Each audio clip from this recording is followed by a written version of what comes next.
পাঁচটা বিষয়কে গুরুত্ব দিতে হবে। এক নাম্বার হচ্ছে শাবাবাকা ক্বাবলা হারামিক। আল্লাহ তাআলা আপনাকে একটা যৌবনকাল দিলেন। এই যৌবনকাল শেষ হয়ে বৃদ্ধ হয়ে যাওয়ার আগেই আপনাকে এই যৌবনকালকে প্রাধান্য দিতে হবে, গুরুত্ব দিতে হবে। এই যৌবনকালে যদি আপনি কোরআন পড়েন, সবচাইতে বেশি কোরআন পড়নেওয়ালা হবেন। এই যৌবনকালে যদি আপনি কোরআনের দাওয়াত দেন, দ্বীনের দাওয়াত দেন, ইসলামের দাওয়াত দেন, সবচাইতে বড্ড দায়ী হিসাবে আপনি আল্লাহর কাছে প্রিয় হয়ে যাবেন। এই যৌবনকালে যদি আপনি সমাজ বিনির্মাণ করতে চান, সমাজের সৌন্দর্য ফিরায় আনতে চান, তাহলে আপনি সবচাইতে বেশি সুন্দর সমাজ সেবক হয়ে যাবেন। এই যৌবনকালে যদি আপনি ভালো একজন মানুষের বন্ধু হতে চান, তাহলে এর চাইতে বড় ভালো বন্ধু হওয়ার সুবর্ণ সুযোগ আর একটা নাই। প্রিয় হাজিরিন, এই যৌবনকাল আপনার চিরস্থায়ী নয়। আপনার দাদার দিকে তাকান, আপনার নানার দিকে তাকান, আপনার নানির দিকে তাকান। আপনার প্রতিবেশী অনেক মুরব্বী আছে, আপনার চাইতেও বেশি শক্তিশালী ছিল, আপনার চাইতেও বেশি সম্মানিত ছিল, কিন্তু আজকে তার যৌবন নাই বলে অনেক সময় কিছু মানুষ আছে তার দিকে ফিরেও তাকায় না। রাস্তা দিয়ে হেঁটে গেলে যুবক ভাইয়েরা সালামও দেয় না। এমন যুবক আমাদের সমাজে আছে না? নেই? আছে। আমার বন্ধুগণ, এক নাম্বার গেল আপনার যৌবনকাল, এটাকে হেফাজত করতে হবে। বার্ধক্য চলে আসার আগে এই যৌবনকালকে গুরুত্ব দিতে হবে। এরপরে আপনার ফারাগাকা ক্বাবলা শুগুলিক, আপনি যখন অবসর টাইম পান, এই অবসর টাইমটা শেষ হয়ে যাওয়ার আগে, এই অবসর টাইমটা ফুরিয়ে যাওয়ার আগে এই অবসর টাইমটাকে আপনাকে গুরুত্ব দিতে হবে। এই সময়টা আপনি কালকে নাও পেতে পারেন। আজকে যে অবসর টাইমটা আছে, আপনি মা বাবার খেদমত করেন। অবসর টাইমটা আছে আপনার ফ্যামিলিকে সময় দেন। অবসর টাইমটা আছে আপনার সন্তানটাকে সময় দেন। অবসর টাইম আছে আপনি সমাজকে সময় দেন। অবসর টাইম আছে আপনি আল্লাহর ঘরকে সময় দেন। অবসর সময় আছে আপনি কোরআন পড়েন। অবসর সময় আছে আপনি নফল বন্দেগী করেন। অবসর সময় আছে আপনি নামাজে দাঁড়িয়ে যান। অবসর সময় আছে আপনি দান দক্ষিণা করতে বের হয়ে যান। অবসর সময় আছে আপনি শুধু ঘুমিয়ে এই টাইমটাকে নষ্ট কইরেন না। ঘুমানোর জন্য আল্লাহ আমাদের জন্য রাতকে ঘুমানোর জন্য তৈরি করেছেন, আর দিনকে তৈরি করেছেন কাজের জন্য। জুড়ে বলেন ঠিক কিনা? এখন রাত্রে মানুষের কাজ কাম বেড়ে গেছে, দিনের বেলায় ঘুমায়, তাহলে আসল কাজের কাজ হয় না, সব হয় নকল কাজ। জুড়ে বলেন না নাউজুবিল্লাহ। এরপরে আল্লাহর প্যারা হাবিব সাল্লাল্লাহু আলাইহি ওয়াসাল্লাম বলছেন, গানা আকা ক্বাবলা ফখরিক, গানা আকা ক্বাবলা ফখরিক। আল্লাহ আপনাকে যে ধনাঢ্য দান করেছে, এখন আপনি টাকার মালিক, পয়সার মালিক, জমির মালিক, গাড়ির বাড়ির মালিক, কিন্তু আপনার আগামীকালকে সেটা নাও থাকতে পারে। গাজাবাসীর দিকে লক্ষ্য করেন, অসংখ্য ধনবান কোটিপতি নিমিষেই শেষ করে দিয়েছে ইহুদিরা। আমার বন্ধুগণ, এমন একটা সময় আসতে পারে, হঠাৎ করে মুহূর্তে আপনি ফকির হয়ে যেতে পারেন। আমাদের বাংলাদেশের প্রধানমন্ত্রীর দিকে তাকান। 5 আগস্টের আগে উনি বাংলাদেশের প্রধানমন্ত্রী ছিলেন, কিন্তু ওই দিন যখন উনি বাংলাদেশ থেকে পালিয়ে গেছেন, সেদিন থেকে তাকে এমনকি কোথায় কোন জায়গায় উনি কি নির্মাণ করেছেন সবকিছু ভেঙে চূর্ণ বিচূর্ণ করে দিলেন। সুতরাং ক্ষমতার বাহাদুরি চিরস্থায়ী নয়। আপনার ক্ষমতা থাকলে আপনি এই ক্ষমতাকে সঠিক জায়গায় ব্যবহার করতে হবে। আপনার ক্ষমতার অপব্যবহার যদি করেন, শুধু আমাদের বাংলাদেশের প্রধানমন্ত্রী নয়, পৃথিবীর ইতিহাসে এরকম এর চাইতেও বড় স্বৈরাচারী শাসক ছিল। ফিরাউন বলেন, নমরুদ বলেন, এদের কার কি পরিণতি হয়েছে আমরা ইতিহাসের পাতা খুললেই দেখতে পাই। সুতরাং প্রিয় হাজিরিন, আজকে আপনার টাকা পয়সা আছে, ধন দৌলত আছে, ক্ষমতা আছে, এগুলোকে সঠিক জায়গায় ব্যবহার করেন। না হয় এমন একটা সময় আসবে আপনার গাড়িও থাকবে না, বাড়িও থাকবে না, আপনার ইজ্জতও থাকবে না, চেয়ারও থাকবে না, ক্ষমতাও থাকবে না। সেদিন আর আপনার কপালটা যদি মাটিতে মারতে মারতে কপাল কালো করে ফেললেও কোনো কাজ হবে না। প্রিয় হাজিরিন, পকেটে এখন টাকা আছে, আজকেই দান করেন, আপনি আজকেই দান করেন। হয়তো কালকে পকেটে সেই টাকা নাও থাকতে পারে, আজকেই করেন কাজ। আমার বন্ধুগণ, এরপরে আল্লাহর নবী সাল্লাল্লাহু আলাইহি ওয়াসাল্লাম হাদিস শরীফে ঘোষণা করেন, হায়াতাকা ক্বাবলা মাউতিক, তোমাকে একটা সুন্দর হায়াত, সুন্দর একটা জীবন আমি দিয়েছি। এই জীবন ফুরিয়ে গিয়ে মৃত্যু আসার আগে তুমি এই জীবনটাকে গুরুত্ব দাও। আল্লাহ সুবহানাহু ওয়া তাআলা আমাদেরকে যৌবন ফুরিয়ে গিয়ে বার্ধক্য আসার আগে যৌবনের গুরুত্ব নেওয়ার, যৌবনের হেফাজত করার তৌফিক দান করুন বলি আমি।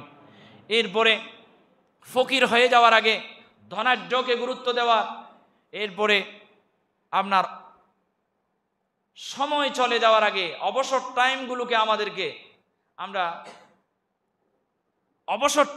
আমাদের গুরুত্ব দেওয়ার তৌফিক দান করুন বলি আমি। এরপরে আমাদের হায়াতটা শেষ হয়ে যাওয়ার আগে, আমাদের মৃত্যু আসার আগে এই হায়াতটাকে বেশি বেশি গুরুত্ব দিয়ে কাজ করার তৌফিক দান করুন বলি আমি। প্রিয় হাজরিন, আমি আলোচনা করছিলাম দাওয়াত নিয়ে। রসুলের কাজ ছিল দাওয়াত দেওয়া, নবীদের কাজ ছিল দাওয়াত দেওয়া, মুসলিম উম্মার কাজ হলো দাওয়াত দেওয়া। পারবো ইনশাআল্লাহ? আল্লাহ তৌফিক দান করুন বলি আমিন। আপনি আপনার বন্ধুকে দাওয়াত দিবেন, আপনি আপনার প্রতিবেশীকে দাওয়াত দেবেন, আপনি আপনার পরিবারকে দাওয়াত দেবেন।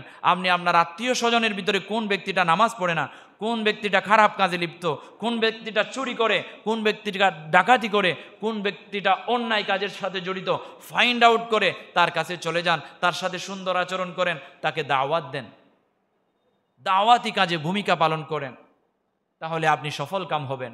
যারা দাওয়াত দেয় তারা সফল কাম। আল্লাহ পাক রব্বুল আলামিন কোরআনুল কারীমে বলছেন, ওয়ামান আহসানু কওলাম মিম্মান দাআ ইলাল্লাহ ওয়া আমিলা সালিহান ওয়া ক্বালা ইন্নানি মিনাল মুসলিমিন। আল্লাহ তাআলা বলছেন, ওই ব্যক্তির কথার চাইতে কার কথা উত্তম হতে পারে যে ব্যক্তি দাওয়াত প্রদান করে কার দিকে? আল্লাহর দিকে। وقال إنني من وعمل صالحا وقال إنني من المسلمين। এরপরে সে সৎ কাজ করে, ওয়ামিলা সালিহান, নিজে মানুষকে দাওয়াত দেয়, শুধু তাই নয়, আবার সেই দাওয়াত অনুসারে তিনি নিজেও ভালো আমল করে, সৎকর্ম করে। কিন্তু আমাদের দেশে কিছু মানুষ আছে, নিজে ভালো ভালো কথা বলবে, দাওয়াত দেবে, কিন্তু তার ভিতরে চরিত্রের মধ্যে, আমলের মধ্যে সব ঘাটতি। বাবা এই করিস, এই করিস না, এই করিস, ওই করিস না, ভালো ভালো দ্বীনের কথাগুলো বলবে, ধর্মের কথাগুলো বলবে, ইসলামের কথা বলবে, দাওয়াত দেবে, কিন্তু তার ভিতরে দাওয়াত নাই। এই দাওয়াত কোনো কাজ হবে না।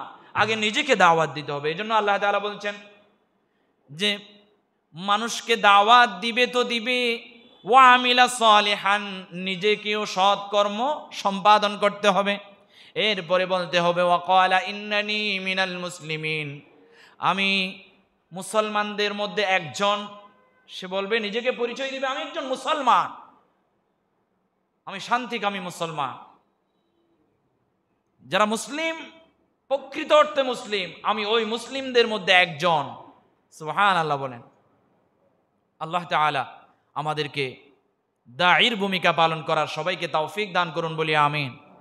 আল্লাহ তাআলার প্যারা হাবিব সাল্লাল্লাহু আলাইহি ওয়াসাল্লাম বলছেন, আমরু বিল মা'রুফি সাদাকাহ ওয়া নাহয়ু আনিল মুনকারি সাদাকাহ। সৎ কাজের আদেশ দেওয়া এটা হচ্ছে দান করার মতো সওয়াবের একটা কাজ, সাদাকার মতো একটা কাজ। এবং অসৎ কাজ থেকে বিরত রাখার জন্য মানুষকে নিষেধ করা, এটাও একটা সাদাকা। জোরে বলেন না সুবহানাল্লাহ। আমরা টাকা নাই, পয়সা নাই মসজিদ বাঁধার জন্য, মাদ্রাসা করার জন্য, আপনার টাকা নাই, পয়সা নাই, অসহায় মানুষকে সহযোগিতা করার জন্য। আপনি দান না করেও যদি দানের সওয়াব পেতে চান, তাহলে আপনি মানুষকে ভালো কাজের দাওয়াত দেন, অসৎ কাজ থেকে মানুষকে বিরত রাখার চেষ্টা করেন। প্রিয় হাজিরিন, সবচাইতে বেশি আমাদেরকে দাওয়াত দিতে হবে একটা মানুষ যে নামাজ পড়ে না, তাকে নামাজের দাওয়াত দিতে হবে। কেননা একজন মানুষ যখন ইমানদার হয়, অমুসলিম থেকে, হিন্দু থেকে, বুদ্ধ থেকে, কাফের থেকে, বেঈমান থেকে যখন একজন মানুষ মুসলমান হয়, আজকে সকালবেলা মুসলমান হয়েছে, তার উপর জোহরের নামাজ ফরজ হয়ে গেছে। সুতরাং প্রিয় হাজিরিন, আমি ছোট্ট একটা ঘটনা বলি। নামাজ কি জিনিস, এগুলোর যদি আমি উদাহরণ দিতে যাই, নামাজ কি অনেক লম্বা ব্যাপার। এটা আমি সালাত নিয়ে, নামাজ নিয়ে যখন আলোচনা করব তখন বলবো, সময় যেহেতু শেষের দিকে। সাবা শহরের বিলকিস রানীর সিংহাসন নিয়ে আসতে হবে। হযরত সুলাইমান আলাইহিস সালাম মিটিং করছেন, সেখানে এক হুদহুদ পাখি বলছেন, হে বাদশাহ, দেখুন সাবা শহরের মধ্যে একটা রানী আছে বিলকিস, আমি দেখলাম এক পাখির সাথে বেড়াতে গিয়ে সেখানে সে সূর্যের পূজা করে। আপনি দুনিয়াতে বেঁচে থাকতে আবার এই জমিনে কেউ সূর্যের পূজা করবে, এটা তো হতে পারে না। তৎক্ষণাৎ হযরত সুলাইমান আলাইহিস সালামের কথা শুনতো জিন, হযরত সুলাইমান আলাইহিস সালাম কথা বুঝতো জিনের, হযরত সুলাইমান আলাইহিস সালাম কথা শুনতো পাখির, হযরত সুলাইমান আলাইহিস সালাম কথা শুনতো পোকামাকড়ের, পিঁপড়ার পর্যন্ত। হযরত সুলাইমান আলাইহিস সালাম কথা বলতেন এমনকি বাতাসের সাথে। জোরে বলেন না সুবহানাল্লাহ। এমন শক্তি, এমন পাওয়ার দিয়ে হযরত সুলাইমান আলাইহিস সালামকে আল্লাহ সুবহানাহু ওয়া তাআলা বানিয়ে দিয়ে সৃষ্টি করেছিলেন এবং এমন শক্তি দিয়েছিলেন। তখন একটা জিনকে জিজ্ঞাসা করলেন, দায়িত্ব দিচ্ছেন, তোমরা জিনদের মধ্যে তোমাদেরকে এক দায়িত্ব দেওয়া হবে যে বিলকিস রানীর সিংহাসন সাবা শহর থেকে হযরত সুলাইমান আলাইহিস সালাম যেখানে, সেখান থেকে প্রায় 500 কিলোমিটার, অনেক দূরের পথ, সেখান থেকে কতক্ষণে তুমি নিয়ে আসতে পারবা? একটা জিন উঠে বলল, এই অনুষ্ঠানটা সম্পন্ন হওয়ার আগে আমি নিয়ে আসবো। সুবহানাল্লাহ বল। 500 কিলোমিটার, 500 মাইল দূরত্বের একটা জায়গা থেকে বিলকিস রানী নয়, শুধু তার সিংহাসন সহ নিয়ে আসবে জিন। এমন শক্তি আল্লাহ জিনকে দিয়েছে। জোরে বলেন না সুবহানাল্লাহ। কিন্তু আবার মনে করেন না জিন আপনার চাইতে শক্তিশালী না, আপনার চাইতে মোটেও শক্তিশালী নয়। সেটা তৎক্ষণাৎ প্রমাণিত হয়েছে যে আমি এতক্ষণ সময় আমি দিতে চাই না, এর আগে নিয়ে আসতে হবে। হযরত সুলাইমান আলাইহিস সালামের একজন আত্মীয়, সেটা হয়তো ফুফাতো ভাই কিংবা খালাতো ভাই, আসফ ইবনে বারখিয়া ওনার নাম ছিল। উনি বললেন, তার ভিতরে কিতাবের ইলম ছিল, কিতাবের ইলম ওয়ালা একজন মানুষ বলছেন, জিন যদি বলে সে এই অনুষ্ঠান শেষ হওয়ার আগে সাবা শহর থেকে বিলকিস রানীর সিংহাসন সহ বিলকিস রানীকে নিয়ে আসবে, তাহলে আল্লাহ সুবহানাহু ওয়া তাআলা আমাকে কিতাবের ইলম দিয়েছে, আপনি চোখ বন্ধ করবেন আর চোখের পাতা খোলার সাথে সাথে বিলকিস রানীর সিংহাসন আপনার চোখের সামনে চলে আসবে। জুড়ে বলেন না সুবহানাল্লাহ। মানুষকে সেই শক্তি দিয়েছে আল্লাহ, তো কেমনে পারবেন? তৎক্ষণাৎ উনি একটু সময় নিলেন, বলেন যে আপনি চোখ বন্ধ করে রাখার আগে আমাকে একটু 2 রাকাত নামাজ পড়ার সুযোগ দেন। সুবহানাল্লাহ বলেন।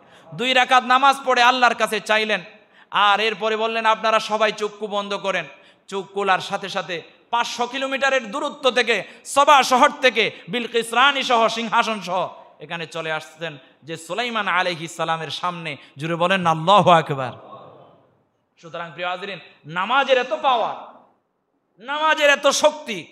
আপনি নামাজ পড়বেন, নামাজের দাওয়াত দেবেন, আপনার ভিতরে সেই শক্তি আসবে, আল্লাহর কাছ থেকে যাহা চাইবেন তাহা আপনি পেয়ে যাবেন। জুড়ে বলেন আল্লাহু আকবার।